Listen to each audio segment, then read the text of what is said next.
2 reasons why you are experiencing detox symptoms on a raw vegan diet or raw vegan food.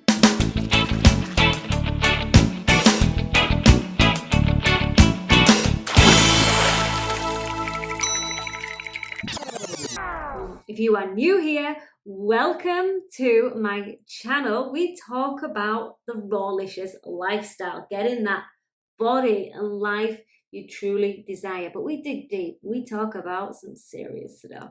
So please like, subscribe, and turn on the bell notifications to not only support the channel, but also to get notified when the next videos are out. Detox is super scary. I get it.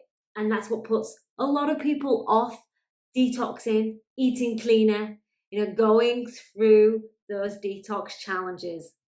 Our bodies are toxic, not just from the foods we consume, but what is in our environment, what's coming in through our mind. But food is one of the biggest ones, and I would say the foundation to living and having an exceptional life and that dream body. We are very toxic. We have a lot of backed up waste. Most of us are constipated. Most of us have got health issues. My story, I've been vegan for nearly 13 years now, raw vegan for 2.5, but high raw for 8 years in total. I was doing the raw till dinner, really enjoyed and experiencing the raw food benefits. And then because I was feeling so good and all the benefits that came with a raw vegan diet, it just made sense to go fully raw. And I never ever thought I would do this. I felt it was extreme and restrictive. So far from the truth, because when you go down this path, you realize how restrictive or how sick you can get on not eating what our body craves, our species specific diet. Most people are eating a standard diet, a very acidic diet that is creating so much toxicity in the body. It's causing a lot of inflammation.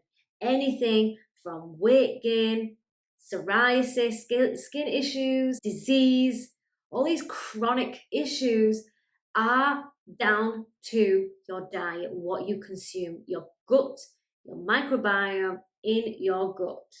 I experienced IBS, irritable bowel syndrome, for many years. I was anemic. And this was when I was eating animals, eating meat, dairy, and eggs. I was constantly bloated. I'd always have digestive issues. Every single month on my periods, I was super heavy, really painful, swollen stomach during my periods.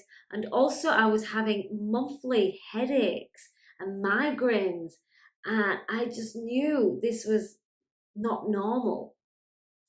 When I went raw, it has cleared up my headaches.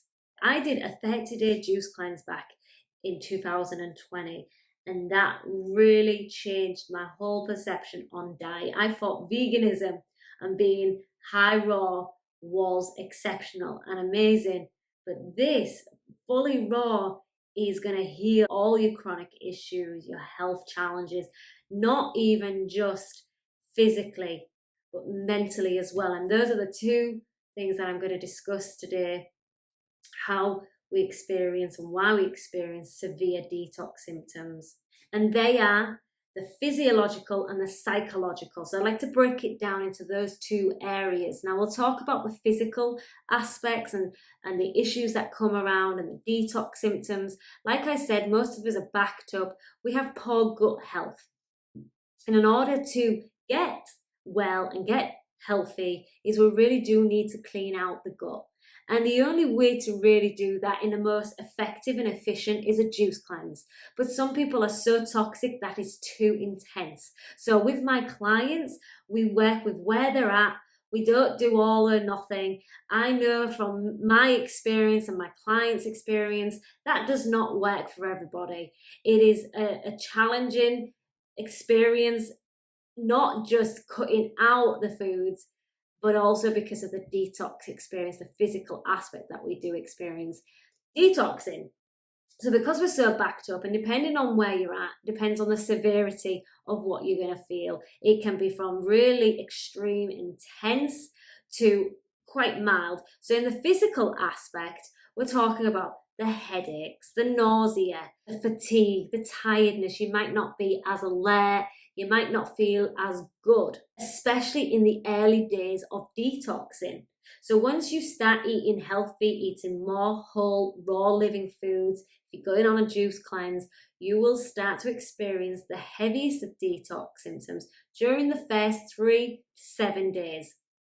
Cravings may heighten, anxiety may increase, depression may even increase, because what we're doing is we're not using food to suppress.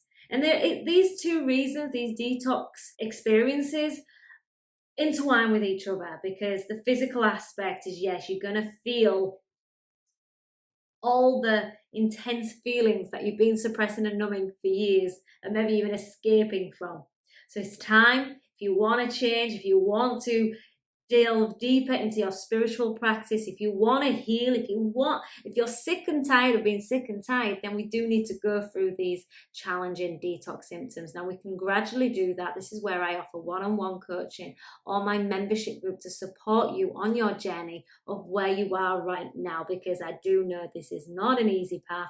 It's a warrior path, but so worth it, because you'll come out the other side. So although you'll experience those in different intensities, the craving, the headaches, the nausea, the fatigue, you'll come out the other side. And that's where we're going to experience the benefits of what raw food offers, which is vitality, is pure health, thriving, great energy, increased libido, glowing skin, whiter eyes, healthier hair, no more gut issues. And that's where it's so worth it to keep on this path of detoxification. The second is the psychological aspect, experience. Now that I would say is the toughest. It's probably more than the physical, because like I said, when you're taking out all these foods that comfort us, not nourish us, but comfort us, we are going to start to feel deeper than we've ever felt before, than we've ever experienced, and it's intense. For some people, this is too much. This is why we use food to escape, to numb, distract. We're using these foods to do all those that don't even allow us to grow. So if you want to keep there, then yeah, that's where you'll keep in that pattern. But in order for us to change, we want to be utilizing the foods, eating higher vibrational, raw, undenatured foods like fruits and vegetables and some nuts and seeds. What you may experience, and it was more severe for me, I was going through a breakup. So normally what we would do in a heartbreak, in a turbulent time, we would usually comfort eat. And that's the biggest one for me. This is what I coach mostly on, is helping those that are struggling with comfort emotional binge eating, because this was my issue for such a long time that it really halted my growth, didn't make me feel good. I was up and down on my weight. I felt crap most of the time. I didn't have no desire, low libido, just not a desire for life. I just didn't feel great. And my skin was pale.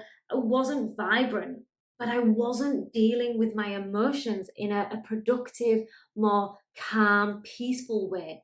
I didn't want to be this reactive, angry and bitter. Now, I'm not saying those emotions are not welcoming. We want to feel all the spectrum of our emotions, but what we don't want to do is hold on to those and keep repeating those patterns where we stay in this anger, this resentment and bitterness. This doesn't help us thrive and feel at content and at peace. I was tired of being in that complacency. I wanted to change. So I used food to not at the time was to suppress. I was now feeling everything. So this anger was intense during the detox phase. The resentment was intense. But what ended up happening, I started to allow them to surface, to come up. Sometimes I would use meditation to allow me to process. But by just not eating these foods, these heavy foods, I was able to have a different perspective on it. There's also a lot going on physiological with that food holds memories, and this is what keeps us bringing back those memories. When we've eaten ice cream, when we're going through a heartbreak, when we're going through a loss, we will use food. And what happens is when we re-eat those foods, that's when those memories come back. And it's a form of sedation. In order to move through and work through and heal, we want to be eliminating those foods and using higher vibrational frequency foods like fruits and vegetables, because we're all energetic beings. When we eat those, it already naturally lifts us up. So it gives us that little extra edge to start to feel not just deeper, but a lift in our emotions and feeling much better than what we was. So although the detox symptoms can be heavy, can feel too much because you're feeling everything that you've been suppressing for such a long time, you'll start to work through them, move through them in a much more clarified, happy, at peace, contentment way. To give you an example, when I was going through the breakup, I would normally go out, go drinking, go eating, socialize. I chose to go on a juice cleanse and rest my body. I was crying. I was going through so many intense feelings and lots of emotions, really intense. What ended up happening once I released those that I was holding on for such a long time, because we have such an attachment, when we can surrender and let go, you start to energetically feel so much more calmer, more accepting that this is a normal part of the process, breaking up, going through grieving. And then I realized quite quickly that a lot of those feelings were coming from abandonment, my childhood traumas. It was nothing to do with the relationship, it was to do with what I experienced in my childhood. And a lot of childhood healing was coming up for me. But without going on the detox, I wouldn't have experienced and moved through it as I did at such a fast rate and a much more gentle, loving place. So it's so worth it to go through these detox symptoms, even though they can seem so intense at times, but just trust the process. The feelings are there for a reason. They show us where we feel we've been let down, where we feel we're suppressed, where's our resentment, frustration. And once we feel those, we can heal those. Healing is feeling is healing. And I wish that for you. If you want support on your journey, come and check my Rawlicious membership group, where it's not just about how we look, even though what's going on internal comes about externally, but we're going to thrive and we're going to heal. We're going to have there's a safe container to share what you're going through and to process these deep feelings that are sometimes intense. Reach out to me if you've got any questions. If you've got any comments, do comment below. We've also got the Rawlicious Babes 2023 calendar coming out. Check that out. That's in the description box below too. Be, feel, and stay Rawlicious.